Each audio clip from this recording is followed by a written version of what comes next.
We're gonna hear it. What day is it?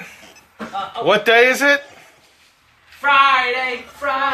It's Gotta get Friday, copyright it's chicken by Friday, Friday. It's Friday. It is not Thursday. Not Thursday, not yesterday. It's Friday. It's Friday. And that means Fridays. With the black wrap, or sorry, the dark wrap, the umber wrapping of Enigma. It's Fridays with Andrew. Yeah, me. Chapter 14. It's not chapter, it's issue. Issue number. Oh, I wrote chapter. Oh no, you're gonna have to fix that. Yeah, the whole thing. I love chapter. I pushed a button on this and it opened and made a bunch of noises and now I'm Give afraid me- I'm gonna break it. She's activated the Diet Clone D-Train I'm afraid to I'm gonna activate break its it. D-Fighter I do combination. not want to break it. Available only at Farpoint Toys and Collectibles. And eBay. eBay, yeah. Hold on, I'm trying to. All right. Thank you. Woo. Now it is the D-Train. This is kind of cool because it's actually old. I'll take the D-train. Pre-Transformers. Well, 1984. That's like right around. That's right. That's Yeah, but it's Japanesey, It is exclusive, right? Now You know, yeah. Takara. Diet Clone. Yep. There are people who made Transformers in Japan. Hi, Andrew. Hi, Justin. How are you? I almost said me and my D-Train are fine, but that probably gets me on some lists now. So I'll just say I'm great. Good. I'm glad you're great. Since yesterday. Since stranger. Still good, he's still Yeah, good. still alright. Yeah, I'm sorry, I just think that's cool. But yeah, I got It is cool. Alright, so Why is there a dinosaur in with Eternia? Andrew asked me that yesterday. So we're setting up Eternia. You know, a lot of people think that this is a Thundercats thing because it's a cat on the front, but this is actually Eternia from the Masters Universe line, but there's a Dino Rider in the box. I'm not sure why. But hey, we're here at Farpoint Toys and Collectibles, and we're going to talk about comics crossover. what is this? A crossover episode? That's a BoJack Horseman reference. We wouldn't know. We haven't You watched guys it yet. wouldn't know, but the audience might. Bojack. BoJack Horse Guy. So this is the reason we've titled this episode Half Digested is because I have a process for my reading, Justin. I have a way that I read. I get my books Wednesday, I read them between Wednesday and Thursday, and then I have them fully digested and fully, articulated my feelings on them by Friday. I didn't really get an opportunity to do that much because we had the whole delay with the comics due to Odin, or whoever I blamed yesterday. Oh, yeah, and I Wotan. interjected and messed up my Thor and Odin Yeah. averse. Yeah. But yeah, so this is basically a half digest. I have read most of my books, like all the ones who were serious Fridays with Andrew contenders. Basically, the other stuff is like stuff I read that isn't the best of the best. Or in the case of Firebug is a huge graphic novel that I haven't gotten a chance to read all of. So yeah, so these are the half digested Fridays with Andrew picks. We have I should save this for last. We have Rogan Gambit number 3. Woo! Snagglepuss number 3. It's Snagglepuss. Snagglepuss Eve. event and Gideon Falls number 1. The big premiere of this week. That looks cool. Yeah, I'm curious what you'll think about this one. Yeah, we're venturing in. I don't know if we've done this genre on Fridays with Andrew yet. Horror comics. I I don't believe so. Yeah, so we're jumping in there. But before we do that, let's start with something familiar. Exit Stage Left, the Snagglepuss Exit Chronicles Stage number Left. 3. So, where did we leave off with our friend Snagglepuss, Justin, Justin? would you like me to record you, okay? Great. Where did we leave off with our protagonist? For He Snagglepuss, is a gay lion. Well, no, but yeah, but that's the overall arcing Right, thing. well, no, yeah. At the end of the last issue, he has drawn his line in the sand to the U.S. government saying he will not be their propagandist, and they have basically insinuated their institution to blackball him as a result of that. Okay. Issue number 3, following up on... It was also just like sort of a day in the life type thing of issue 2. Issue 3 is, in a similar vein, it's the framing device is a TV interview that he and Huckleberry Hound are doing, highlighting America's favorite authors, because, as people will know from this comic, Snagglepuss is America's most beloved playwright, and Huckleberry Hound is one of their more premier, I think, Beat Generation novelists? Is this a period piece? It's a period, it's 1953. Oh. 50s, Yeah, because it's all about the Hollywood blacklist. Meanwhile, he's trying to do the turmoil of his latest play, and in a particular subplot of this issue, which is my favorite thing and my least favorite thing about that issue, and I'll get to that in a minute. It's a subplot involving him, Arthur Miller, Marilyn Monroe, and Joe DiMaggio. Is it a big sex thing? Because she banged all those guys. Well, not Snagglepuss. No, she banged Arthur Miller and Joe DiMaggio. So what it is she is currently married to Joe DiMaggio. How do you know she didn't bang Snagglepuss? Yeah. Well, in this at least I read the comic. Oh. Okay. So in the comic, she is currently married to Joe DiMaggio, fallen out of love, doesn't want to break Joe DiMaggio's heart, and is currently in love with Arthur Miller and banging him. It has come to Joe DiMaggio's attention through Hollywood hearsay that Marilyn Monroe is spending a lot of her time with a playwright. So Arthur Miller contacts his friend Snagglepuss because Snagglepuss is so not secretly gay to like the celebrity bigwigs that even Joe DiMaggio knows he's gay.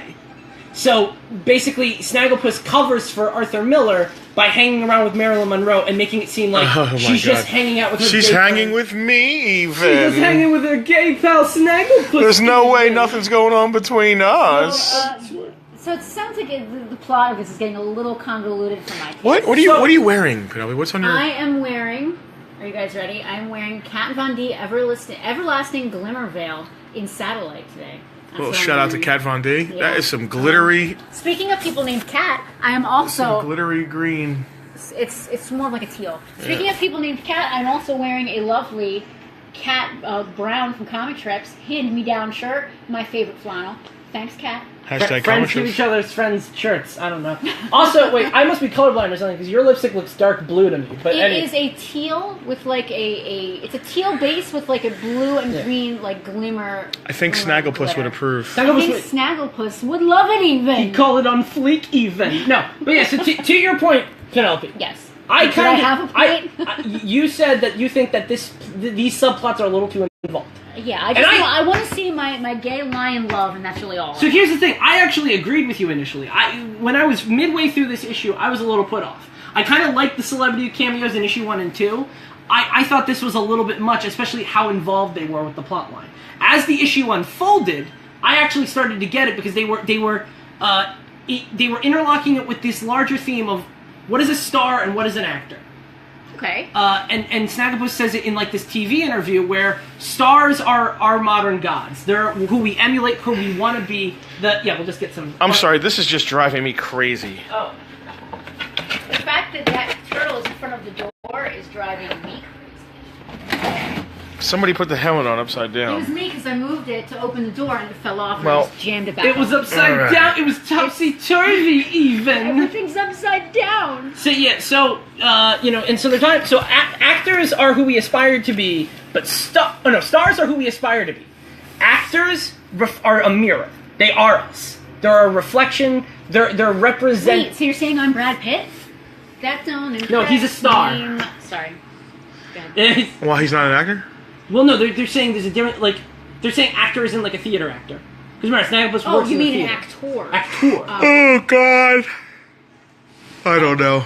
No, I think it's really, really interesting. And using Marilyn Monroe to illustrate that point, to me, is super, super interesting. And Snagglepuss actually, when he and Marilyn Monroe are doing their little don't kill Arthur Miller, Joe DiMaggio hangout together, she does this really interesting sort of conversation with him about her person, how she isn't Marilyn Marilyn Monroe was a character, basically a character she was playing, and how sort of the weird relationship that the character of Marilyn Monroe had to the American public. Of some men putting her down, hating her, thinking she's a bubbly idiot, and other men like fixating and lusting and like being totally in love with her. And she goes, how they feel that they either need to worship Marilyn or put down Marilyn, and then she goes, she's a public spittoon for men's lust and contempt. And so these were just a lot of like interesting ideas for the Snagglepuss comic, and I feel like they kind of carry over to like the larger themes that Snagglepuss kind of talks about artists and about the vulnerability of artists and about like the nature of artists and the nature of art. A lot of deep stuff. So it's way deeper than just gay line love, is what you're saying. Yeah. I should read deeper into this. Yeah, but deeper isn't an excuse for distraction. But like by the end of it, I felt it was well integrated with the larger Snagglepuss catalog. So that's why. So like, I absolutely like agree with you.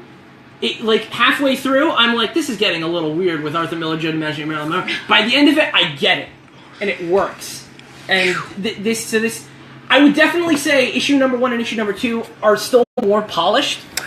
Oh, if you only read comics for Biff Bang Pow superheroes and spandex, don't read this book. I don't think they would buy the Snagglepuss book Probably for not. Biff Bang Pow, though. Right. A different kind of Biff Bang Pow. Even. Also, so in the hold on. There also hasn't been any lion love yet. Not like graphic. He does have not graphic, but he does have a boyfriend who he kisses and canoodles with. Okay. Canoodles. They're on the rocks a little bit. He said canoodle. Did you hear that, Emily? Did you hear that? What a cute word. Oh, hi, honey. I know you're watching. No, not right now. Oh, what? Well, she will watch, I'm sure, but maybe you don't. Yeah, she hasn't gotten to tune in yet. Exactly. Yeah. She'll see this retroactively. So my mother watched it retroactively, but she thought she was commenting live. That's awesome. So I went back last night and was reading her comments she made hours after we made it. That's so odd. Was she mad that we weren't replying? Maybe. I don't know if she... Yeah. I can't speak on that because I don't know, but I know my mother. She probably thought we were ignoring her. Okay, but yeah, so really quick, B+, B+ as of now, my feelings might change of it tomorrow as I've thought about it a little bit more. You mean to the worse or to the better? Digest it more. Weakest of the 3 issues so far, still an incredible standalone book, and still an incredible part to a larger story. I will say, so Snagglepuss is on the rocks with his boyfriend, and Huckleberry Hound has... Oh, boy. Huckleberry Hound, that's actually Droopy Dog. You've been waiting to do that, and it's not even the right character. Huckleberry Hound has found love in the arms of Quick Draw McGraw. I just wanted to say that really quick. Oh, so I almost did Ricochet Rabbit just now. Is the interspecies thing ever talked about?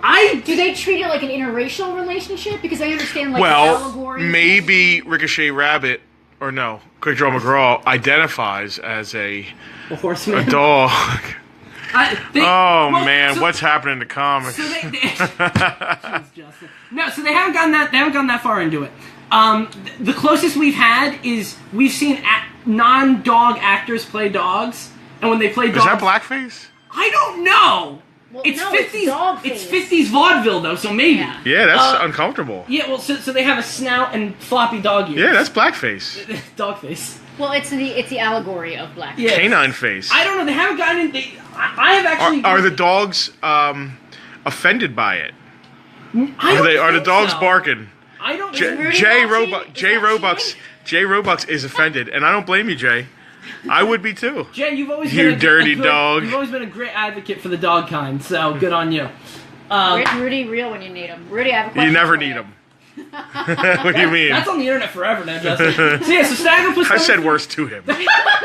Also, it's got another backup of Sasquatch Detective, but that really is just like the cherry on top. It really. Wait, say that again? There's a backup feature called Sasquatch Detective. Have we discussed that prior? Very lightly, because I don't want to say it's bad. I don't care about it. It's not good even. I'm buying it for the Snagglepuss drama even. But it's cute. It's fun. Sasquatch Detective. The first ever Sasquatch Detective. All right. Her name is I think her name is Harry Lightfoot or something. This shows you how much I care about this guy. It's nice. It's a nice little... I'm happy it doesn't make... It's not like an extra buck for it, so I don't... Cream on my Snagglepuss cake. I just asked Jay Robux if he wants to come on camera and do a little thing. He probably doesn't, though, because he's... I'd love him to. Yeah. I could... Come and talk about Snagglepuss with us, Jay. When we get into it, Jay and I get into it. Oh, my God. Anyway, so... Oh, I heard. Speaking of getting into it... Like a couple wild dogs. Yeah, talk to me about Rogue and Gambit. Rogue and Gambit. This is the book... Do you ship these guys or what? I ship these guys... This has made me... Come on, Cher. This miniseries has reinvigorated my love for this. That's my OTP since the 90s. So... Did you just use the term OTP in a non-ironic way? Yeah. You're growing as a person. I love you, Justin. All right, so... Since the 90s cartoon with the way he used to flirt with her. Oh, man, you want to talk about... Is he considerably older than her? Not considerably... Whoa, what were we seeing here? Oh, believe me. Is she touching her with hands? This was when her powers were dampened in a prison. Oh, he's got long hair for now. This is a flashback. He has long hair? What's happening? Yeah, he's got long hair. Longish. That's... Well, we got a few. I could get down with that. Yeah. Well, again, during... You're shy. Yeah, we're just gonna do it like this. So to reiterate, Gambit and Rogue are undercover in a island paradise mutant couples retreat. So it's like Exit to Eden, but with mutants. Exit to Eden, but with mutants. Yeah, Yeah. we've established. We this. talked about this. Yeah, this was in Okay. issue, Sounds amazing. Issue 1 made it. Is to Rosie Friday. O'Donnell in I it? was going to say a little less Rosie O'Donnell. And Dan Aykroyd. A little more. Sexy movie. Who was the hot chick? Dana Delaney. A little more Dana Delaney, a little less Dan Aykroyd. Dana Delaney would have been an amazing Rogue. Okay. You know, she played Lois Lane in the Superman animated series. You know, Anne Rice wrote that. Yeah. I'm blown away. As Anne Roliquette. Yeah. Yeah, but, okay, but Dan Aykroyd and Rosie O'Donnell weren't in the original book. I just remember a scene with I Butter. hope not. You would remember the Butter scene. Are you thinking of Last Tango? I like Dana Delaney's sister Kim better. She was on NYPD Blue. They're not actually sisters, are they? Yes. What? Wait, do they play sisters on screen? I'm No. Googling that because I don't believe you. Yes. Anyway, I so think you're Andrea Bocelli me right now. I am not. yeah, so issue 2, which did not make it to a Friday. Andrea Bocelli, famously blind. Shut up. Just so you all know. Shut up. We call that explaining the joke. So, That doesn't even begin to explain the joke. It's- oh, okay. I know Andrea Bocelli's blind. I mean, Oh, you never heard the story?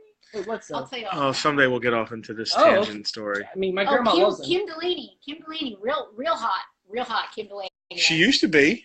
Real hot. The NYPD Blue era, she was hot. Real hot. I'm sure. Her Yeah, man, husband she didn't thinks age well. She's sweet looking. Oh my God. Don't body shame Penelope. Not every 40-year-old looks like they're 20, Penelope. She's 56. I thought she was, whatever. Look. Anyway, back on so Exit Eden, but with mutants.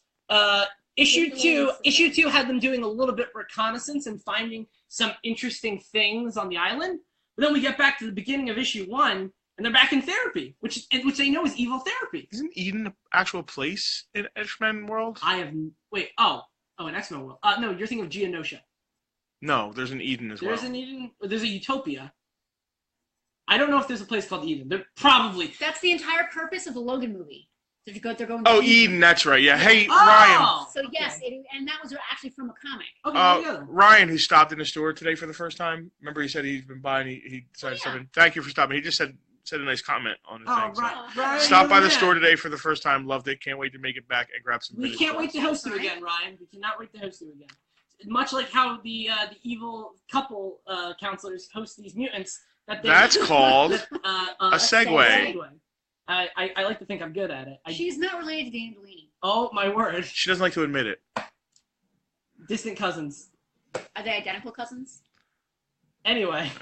Well, but he said he So thought rude. she was more attractive. So rude. It's a little bit weird if you say one identical twin is more attractive. Anyway. Pick it up. But no, because the evil twin. Back to Eden. Jean-Claude Van Damme, the evil twin. He was way hotter. Double Impact. Zaymot, Tomax. Way hotter than Tomax. So he has a scar. Or he doesn't have a scar. He does have a scar. Because chicks take scars. Chicks do get scars. All right. So anyway, they're just going along with this therapy that they know is evil, and they're finding that days are passing weird, and they remember stuff less, and their mutant powers have been working a little bit less too. And Rogue can touch him for some reason. Oh boy. So they think that there might be some chicanery going. Is that on. bathing suit Rogue? Huh? Let me see this. That's Rogue bathing suit. Where's Gambit's bathing That's suit? jacked. He doesn't need a bathing suit. He's just jacked. Well, look, okay, He looks like he should be in Magic Mike or something in this. Oh, Yeah. I'm okay with that. Magic Gambit. This is them diving. Oh, yeah. So this is written by Kelly Thompson, who I bequeathed. Oh, who you love. I love her, and I bequeathed her the 2017 Cranky for other work, and she's continuing to be amazing here. Great. She actually has an exclusive deal with Marvel, which is, I guess this is going to be some of the quality. That's just a bunch of Gambit and Rogue clones. Slight spoilers.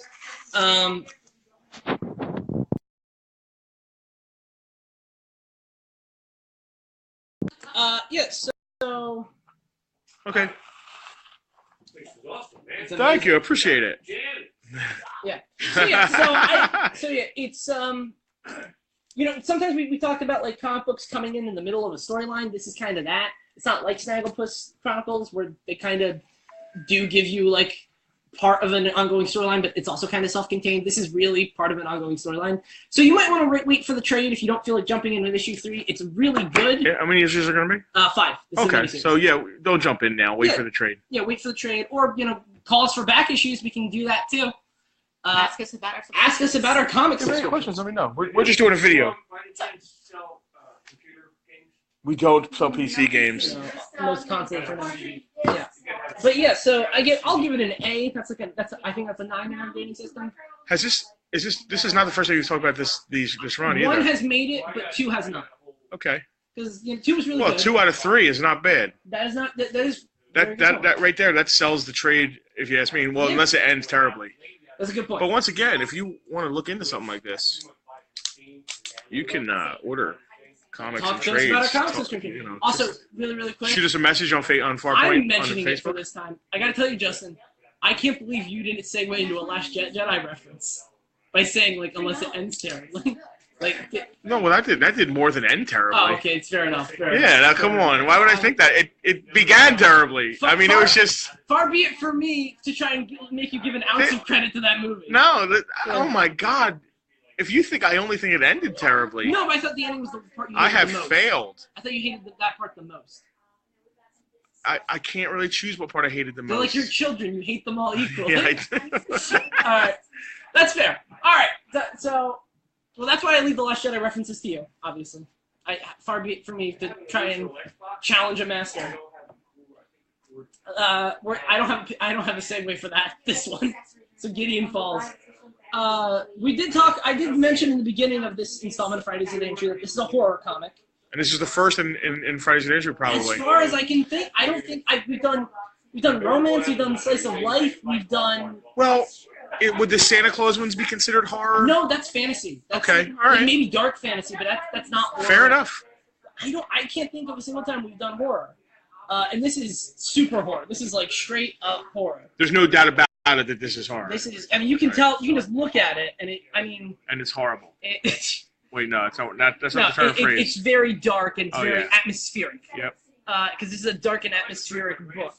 Gideon Falls takes place within the titular of Gideon Falls and follows 2 guys. One guy is I think he's a germaphobe. He's been committed a few times. Guy who's dealing with paranoia and I don't know if it's schizophrenia, but he has he's connecting dots that aren't there and he's seeing patterns that aren't there and he's having this compulsion to pick stuff out of trash. And he's thinking that God wants him to pick this stuff out of trash. And he starts cataloging it. See, it's pieces of wood and nails. Random. So he's picturing it and okay. You see, it's you can tell when in random trash bags. In random around the city of Gideon Falls. And at first he thinks it was. He admits at first it was arbitrary, but he's telling his psychiatrist or psychologist. One can probably make you a prescription. Okay. That's the difference. But yeah, so he's telling her that he thinks at first it was random, but he's honed in and now he thinks it's real. And she's like, I got to tell you, I thought you would be good to live on your own, but this is just more delusional. You're fucking nuts. You're fucking nuts. Well, again, a doctor would never put it like that. Yeah. But let me guess. There's going to be a connection with the stuff. Well, again, so I don't want to give too much. Oh, I'm already interested. This is starting out great. I don't want to give too much. There's I don't know. Is this an ongoing? This is an ongoing. Yeah, so that's again. There are 2 characters who are being followed. The other one is I think his name's Father Tom. He is a priest who has said to his bishop or cardinal or immediate superior that he likes living. He was in is that a seminary where all the priests are living together? He's living in one of those, but his superior wants to make him the priest of Gideon Falls, give him the parish. Yeah, the parish at Gideon. The Monsignor or whatever, the head priest. Exactly. And he's like, no, I really like the seminary. I don't want to, I don't want to go back to my dark, path. So I don't know what. So he's got a shady background. Oh, is he from Gideon Falls? We don't know if he's from Gideon Falls, but he implied that Gideon Falls is the type of environment that he could get back to doing whatever if he was doing that was bad. Touching boys. Oh no! I hope he was some sort of male prostitute. That would be nice. I don't hope it's not. Where the hell did that come from? I have a priest thing. So, another great title for this episode would have been a priest thing. I'm just saying. Yeah, so it's this is by Jeff Lemire, who also wrote Royal City. Mm-hmm. I'm a huge fan of his work. Underwater Welder, Sweet Tooth. Oh, we just did Jeff Lemire yesterday, yes, we did. Which was last Friday. He showed up. No, but yeah, he's another, like Kelly Thompson, he's one of my favorite writers working right now. He's just a really, really powerful guy, and he's really great at doing these sort of building up tension-building stories. Even though Royal City wasn't a horror, it still had a lot of tension building and was great at like tugging your suspense strings. And that's even better for a horror comic. I never say his name right, Andreas or her name right, Andrea Sorrentino, does the artwork here. They worked with Jeffrey. Look at that. Yeah, beautiful. Great splash. I'm not really gonna cool. Look at the coloring there. I'm not gonna. Yeah, the coloring. So fun fact: this team, Jeff Lemire has worked with both of them on other titles. This is the first time that they're working together, the colorist and the artist. I think it's a really good Oh no, shoot. No spoilers. Again, I'm trying to show you early because there are revelations in the last pages. So yeah, really suspenseful. I don't know what it all means yet. I love the pictures of the Polaroids. It's interesting that he's using a. Is it set in the present day? They're ambiguous about that. Okay, because if it's a present day, it's interesting that he's using Polaroids because Polaroid film now is very expensive. Yeah. The closest Continuity. The closest indication that we have is it might take place in 2 different time periods. We're not sure. Oh, okay. Because again, there are 2 stories happening. Yeah. We don't know if they're happening concurrently. Oh wow, that's really cool. I like that. Oh, I wonder if he's the priest later on. So all right, I have one theory that he's that guy. Like this is a younger version of the crazy guy, and again I can't get into it without getting into spoilers. If they take place in 2 different time periods, I have reason to believe the priest part is happening earlier. So yeah, Gideon Falls is another A. My colleague and friend and editor Jason Dinkause, for You Don't Read Comics, actually reviewed this. So if you go to this is me plugging a different I'm plugging a different reviewer. Are we getting any commercial time? No, not a single thing. No, we back Andrew and whatever Andrew does. So go ahead, Andrew. We're just kidding. Jason's a good guy. He's good. I'm sure he is. He was smart enough to hire you. Yeah. Well, actually, both of our bosses hired me, but Jason's like the guy who. Yeah. I got 2 bosses. It's 2 bosses and a baby man. It's just called 2 bosses. It's just 2 bosses. Two bosses. It's just 2 bosses. But yeah, so there was a lot of great stuff I didn't get to talk about. Prism Stalkers, Mechadek U7. Good week for books. Go out, get these good books. Get some other books. But and as always, just read a comic. Or you can get them. Oh, ask us about a subscription service at Farpoint Toys and Collectibles, yeah. where I will get you whatever book you want. What have we been working on? You've been working on sorting books for our back issues. Yes. Yeah. So all of you folks who have been asking us about all those crazy box loads of comics that we've been buying over the last few months, they're finally coming out of the back room. Andrew is hand sorting, giving each book tender loving care, dusting them off, giving them little kisses, putting them in their bags and boards. Whisper dreams. Getting them all ready to go. Yeah. So sooner rather than later, they will be out and ready for sale, starting at a mere $1 all the way up to price points. Who doesn't have $1? Who doesn't have $1 Right, for a for our comic? story. And I just finished Transformers. I gotta It was I've been working on it since before last weekend, so it's been almost a week of processing Transformers. I'm actually not done now that I look at it. I still have a few that need to go in. So I don't think you modern can fit generations. Those might just be backstock, I might right? need to Vaseline the cases a little bit. Start with it. Oh, and I still got to put the cassettes in. That's where all the cassettes are going. Ooh, I love that. Look at Reflector. We got Combiners. They said Reflector. I hardly knew her. We got G1s. I'm sorry. I'm so sorry. We got more G1s. Oh, Megatron. Box Megatron. Yeah, what? Jetfire. We have a More Box Megatron? G2s, some Power Masters, some Headmasters. RID, Armada, Modern, blah, blah, blah. Beast Wars. Really great Beast Wars display. Some really some movie Yeah. Bayformers. More Armada and stuff down there, and then They're so good. we got Transformers. We got Yeah. some Transformers. We got Transformers for Transformers. days, son. What do you think, Cobra Commander? We got Chris Latta. Do we have Transformers? I think it's great. Thank you, Chris. Destro. All right. So, Buy me the Transformers, Destro. I'm gonna go watch my daughter. She's in Guys and Dolls at Absegami this weekend. So we're gonna go check that out. Break And, all the legs. Every leg. All the legs. Everyone's Every legs. single leg. We are break going to everybody's get legs. together. I wish we could do it right now. We're going to do another video, so not to make this too long. But we're going to get together and talk about the Oscars. Like we said that yesterday. Anyway. Yes, the Crankies. They're actually The Crankies. called. We're going to give our own 2017 Cranky Awards out. Andrew has been doing a bang-up job with his comic Crankies. Yep. But we have some other opinions that are not comic related. that we're gonna have.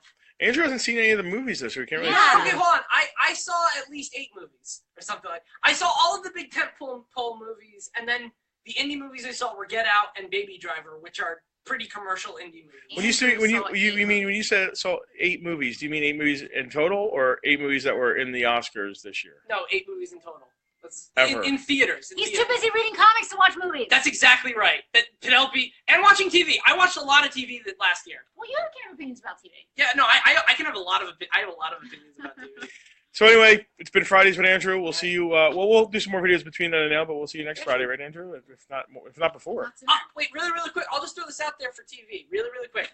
The best TV show that premiered last year was American Gods. In my opinion. I'm one of those people. I like the book better. That's fair. This is an Andrew Magazine opinion. I would have to think it's Mindhunter, but we'll have to talk about it. I was not ready for this conversation. We'll talk about TV later. Later. That's a taste of things to come.